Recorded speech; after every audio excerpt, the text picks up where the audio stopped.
Joy Makamakka. In this video, I will reiterate few of the points that I mentioned in my last video with respect to Narasimha Upasana, and it will be in English because I received quite a few emails and queries to repeat the same thing in English once again. However, I'll just mention the key points here. I hope those who did the Narasimha Jayanti Upasana could feel the blessings of the deity. And there were many people who tried it for the first time, and I received a lot of emails after they had done the processes. So, first thing to remember is that uh, every deity upasana, there is a wide range of possibilities, which means that you can start with simple and then it can go up to very complicated stages. It is a misconception among people that just because something is more complicated, then automatically it will produce more positive results. No. Even the simple sadhana, if repeated over sufficient length of time with the right kind of attitude, with the right kind of dedication, it also produces a tremendously transformative effect on the upasaka. And this is what I have experienced and I have seen with other people as well. Now, even though the Narasimha Jayanti is over, still, uh, for those who are so inclined, they may continue the Narasimha Upasana. Very simple Upasana, no need for complicated Upasanas. Continue the Stotra part, the 108 names of Narasimha, or uh, recitation of the kavacham of Narasimha specifically. Because in my experience, as I mentioned in a previous video, all else being constant, if somebody is not sure of his or her Ishta Devi or Devata, for that matter, in that case, for the quickest protection, the best kavacham to do is either Narasimha kavacham or bhairava kavacham. And that is if you are not already into some practice which is steady, which means that if you are doing um, uh, some other kavacham of some other deity, which is perfectly fine, carry on doing that. If you don't know anything, okay, and you are not even sure of your Ishta Devata, if you know who your Ishta Devata is, then that is the deity whose kavacham you should start practicing, because all deities, all kavachas are powerful. It is just that it takes different amount of time and energy to activate the power inside the kavacham so that it creates a necessary kind of aura around the upasaka, which is helpful to him or her. So in this regards, Narasimha Upasana, Narasimha Kavacham at least, is a very potent thing to do if somebody carries on doing the practice. Again, it depends on, as I mentioned, it may sound simple, but the idea is if one continues doing it for months, then it produces the necessary kind of energy which then interacts with his aura and produces a sort of a protective shield, you can imagine. I mean, it's for the sake of saying, you can imagine it's like a protective shield of energy that will surround the individual and go along with him in all places, which will be like a first line of defense against any negatives that is present in and around the individual or in the environment, anything. Okay. So, in that sense, Narasimha Kavacham itself is a very beautiful thing to do for those who are so inclined to do. Uh, there is another question that came in, and it's an interesting question. Instead of doing kavacham, what if somebody does mantra sadhana of a deity? Will that not protect? Uh, yes, it can protect, provided you have been able to activate the mantra. And this is most important. Each mantra has its own nature, each mantra has its own inherent power inside it. Okay, no two mantras are the same. Even for a single deity, sometimes there will be multiple mantras of the same deity, and each mantra has its own specific kind of energy. In order for a mantra to protect an individual, you will have to first activate the mantra to a certain degree. Number one point. Number two, suppose the mantra is by nature uh, not necessarily negative or not necessarily of a protective nature, but more like a philosophical or spiritual in nature, then using that mantra to act as a protective shield for the upasaka, you will have to enter into a much higher condition of sadhana. Okay, to give a simple example, say the Panchakshari mantra of Lord Shiva, which is so popular, almost so many people do it on a regular basis in their puja rooms and day to day in and day out. So that is a highly spiritual mantra. Its primary aim is to take the consciousness of the upasaka to the realm of Lord Shiva. Okay, and that is not an easy job. So therefore, even though there are so many who do it, the count of people who can actually activate that mantra is still less. Okay. Now, if somebody decides that okay, I will use this mantra as a protective shield in case there is something negative, negative energy around him, it's possible only when he has been able to activate the mantra to a very powerful level which has interacted with his own chit shakti, and therefore there is a certain kind of a blessing of the deity that acts as a protective shield.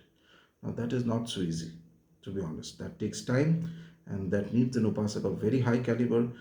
Only caliber is not enough. He or she must have put years of sadhana into it before he can do that. At the same time, suppose you are doing Shiva Upasana and your primary mantra is the Panchakshari, suppose. Along with it, if you start doing the kavacham of Shiva, any Shiva Amogha kavacham or something else, some of the kavacham, Sadashiva kavacham, many kavachams are there of Shiva. If you practice the kavacham regularly, daily for 3 months, 4 months, 5 months, by that time it will start already functioning as a protective shield around you. Whereas 3 to 4 months of uh, japa of the Panchakshari mantra by itself is not enough to act as a powerful shield for the upasaka under all circumstances. So there is a clarity in the intention. The kavacha's intention is primarily to act as a shield, whereas the mantra's intention is primarily to take you into the higher state of realization, consciousness, or closer to the deity. So there is a difference between the two. In fact, it is possible that if in certain of the more spiritually oriented mantras, if you keep doing that, you might initially face a lot of obstacles. It happens to people. That's because to attain to spiritual depth, you will have to first clear off various karmic blockages, and the mantra is going to precipitate those karmic blockages so that you are able to overcome them one way or the other, pass through them, and once you have passed through them, then your path becomes easier to go to the higher realms. So this is only when there is a spiritual aim. There is no other material aim involved in the mantra process. Okay. Now there are some mantras which are a little bit more aggressive. Suppose somebody has the initiation into the Aghora mantra of Shiva, okay, and the Upadesham and all that is there. Now, if he or she does that mantra, that is one of the most powerful mantras when it comes to protection from any kinds of entities. So there are sampradayas which actually spend significant amount of time practicing that mantra, doing lakhs and lakhs of japa of that mantra in order to activate its energy, and it acts as a tremendously powerful shield against negative forces. It is in the nature of the mantra itself that it will act as a shield. In this mantra, the Aghora mantra, whereas the Panchakshari, its aim is pure spiritual growth. Okay, it is not so much concerned whether your material life is working or not working. No, its aim is singularly to take you to that higher state. So this is the key reason why actually the answer to whether mantras can protect an individual. In short, yes, they can if you have been able to activate the mantra to that degree. And if you have not been able to activate the mantra, then in times of difficulty, the mantra may or may not be able to protect you. On the other hand, if you do the kavacham, its primary aim is that it creates a shield, and in a relatively lesser time, which is about few months, lesser time compared to the mantra sadhana time, it will by its own start acting around the upasaka and acting as a protection, as a protective energy against any kind of negative influence to a degree.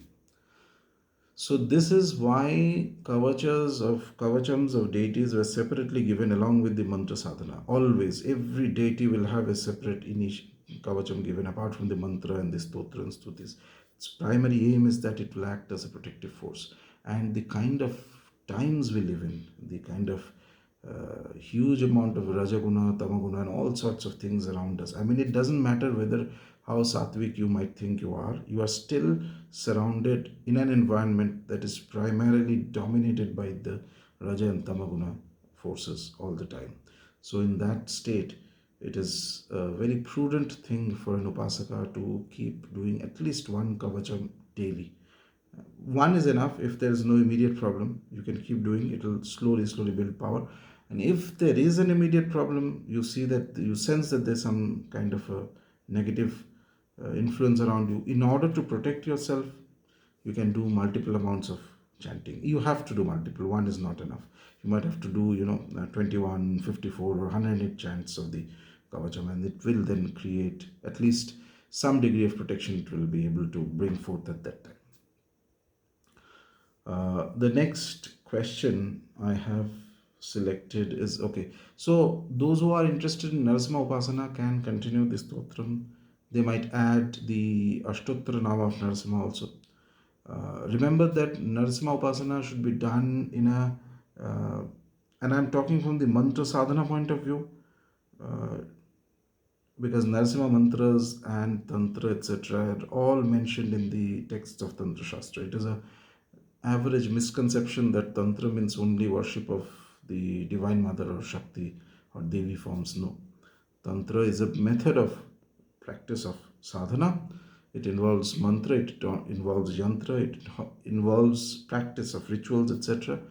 And it can be for any deity. Okay, so there are Vaishnava deity tantras also, and these are mentioned even in compendium texts and primary Mula Tantra Granthas also.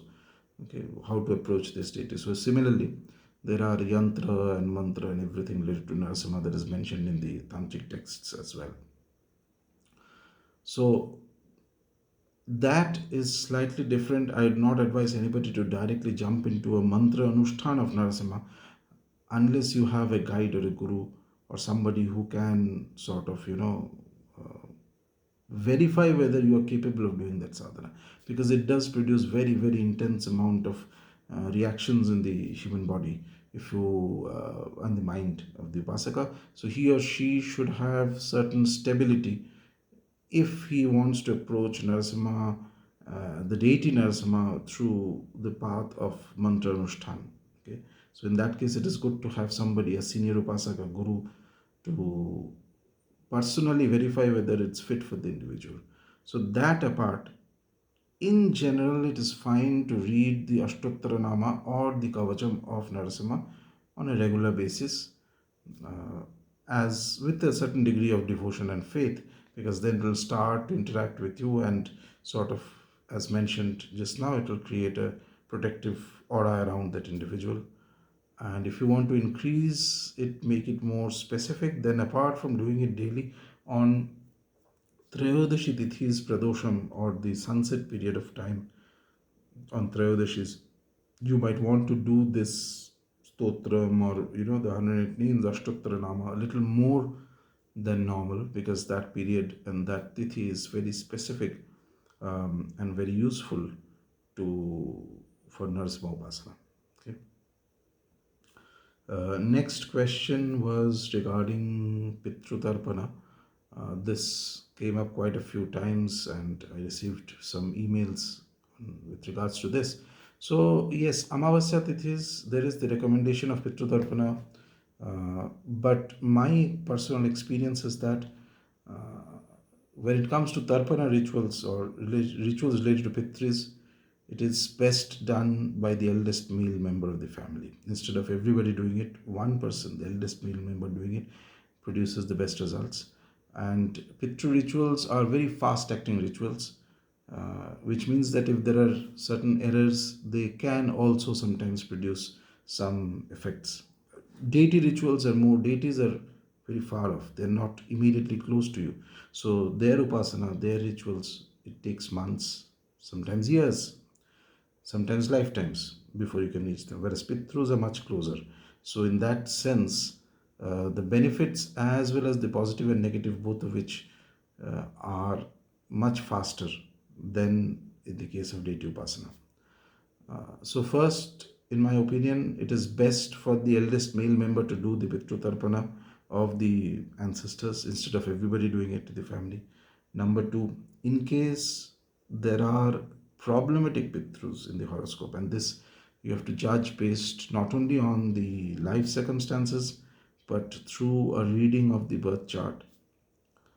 If there is a dosha related to Pitrus or a curse related to Pitrus, then in any case, normal Pitru Tarpana is not going to nullify that. You will have to uh, go to the kshetrams where Pitru pujas are done specifically, whether it is Gaya, Kashi, Ujjain, Gokarna, or Badrinarayan, any of these places. And then specifically, depending on the nature of the problem, you might have to do rituals like Tripinda or Narayan Bali, etc., whatever is required. Pitru rituals, whenever there is a complication related to Pitrus, it should be done in the Kshetram where these rituals work properly, and the right kind of rituals should be done. Engaging the priests who can do it. You should not try those rituals yourself at all. Anyway, you cannot do those rituals. Those are way complicated rituals and to be done only by the priests who are specifically, it is those whose destiny it is to do those rituals for others. They are the right people to do it. Okay. So remember this, if there is a dosha related to Pitrus, and many charts have those, then doesn't matter how much of Amavasya Pitru Tarpana you do, it is not going to get nullified. It has to be done on the specific Kshetram uh, and the right kind of puja. It's not just going there and giving some tarpana. No, you might have, depending on the kind of nature of the problem, somebody might have to do a tripinda, somebody might have to do a Narayan Bali, somebody might have, along with it, somebody might have to do Tila Homas, etc. A lot of things are there. The local priests and those who do these karma kandas, they can guide you better on this. So that is the one thing. Focus more on deity upasana and less on Pitru uh, Tarpana. Occasionally on the Amavasya Tithi, doing it fine, but better for the eldest male member to do than for everybody else to do. Number one. Number two, if there is an issue with respect to the Pitrus in the family, you have to finally get it done in the Kshetra. No amount of Tarpana in home is going to produce any result.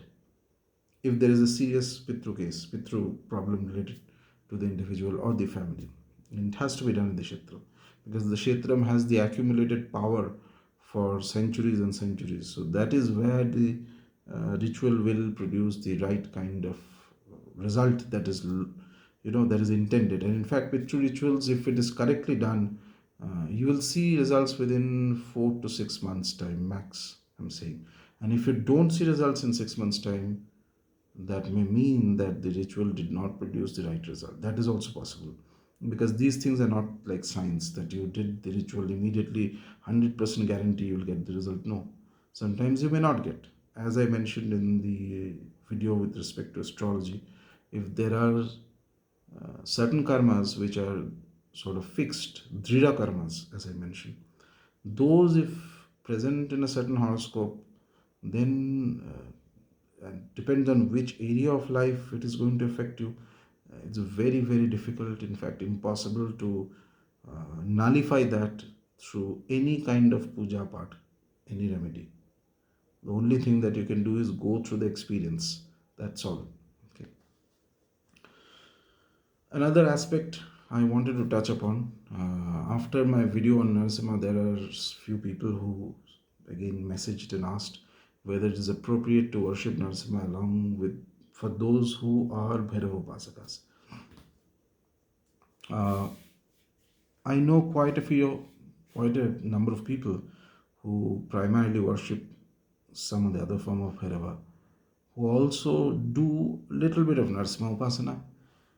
This conflict actually comes in because from the Puranas we have the story of how Narasimha Avatar, after destruction of the Asura, his rage was so tremendous that he could not be calmed down, and because of which Shiva had to incarnate in the form of Sharaveshwara, who's actually same as Akash Bhairava, almost same sort of that very ferocious form. And then there was a fight between these two, Narasimha Avatar and this Akash Bhairava, Pakshiraja, Sarveshwara avatar of Shiva, of Bhairava.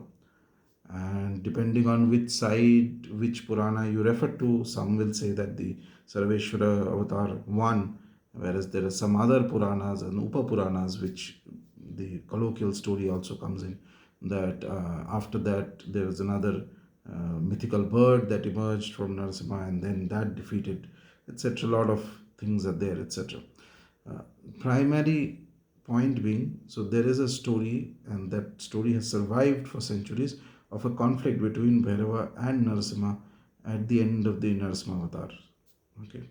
Because of this, some sampradayas believe that those who worship Bhairava should not worship Narasimha, whereas those who worship Narasimha should not worship Bhairava. In my opinion, this is an extreme position. This story has an occult meaning to it, and it is not just a lame story of sectarian conflict between the Shaiva and Vaishnava paths, but there is some hidden truth inside this story with respect to prayogas of deities. Okay, but I will not go into that here. All I want to mention is that even if somebody is a Bhairava Upasaka, a little bit of Narasimha Upasana is not problematic, neither is it going to cause too much of a conflict for him, uh, as long as he can maintain the difference in the acharam. So Narasimha Upasana, like any Vishnu Upasana, should ideally be done in a very sattvic mode. Whereas Bhairava Upasana, you can offer Panchamakara, and Karan is a very regular thing that is offered to Bhairava in many places, in temples even. So you have to keep the two acharams separate. Number one point. Number two, the volume of upasana that you are, if Bhairava is a primary deity, little bit of Narasimha Upasana is fine. But it should not be at the same degree, both should not be at the same degree of intensity. Even then it is still okay, but uh, try and avoid it. But suppose you are doing it once in a while, it's still okay. But it is primarily when the mantras of Akash Bhairava are invoked along with the mantras of Narasimha, then there is a strong conflict that arises, and not just a conflict, it produces a very difficult condition for the Upasaka to handle both of these two, because they are very, very aggressive mantras. In fact, Akash Bhairava mantras or Akash Bhairava prayogas are the most complicated, most difficult, most invincible mantra sadhanas in the Bhairava Krama, and it is not meant for everybody to try randomly. It should only be done by those who are very adept and spend uh, lots of times, years doing Bhairava sadhana, and only when it is necessary for somebody to do so. Okay.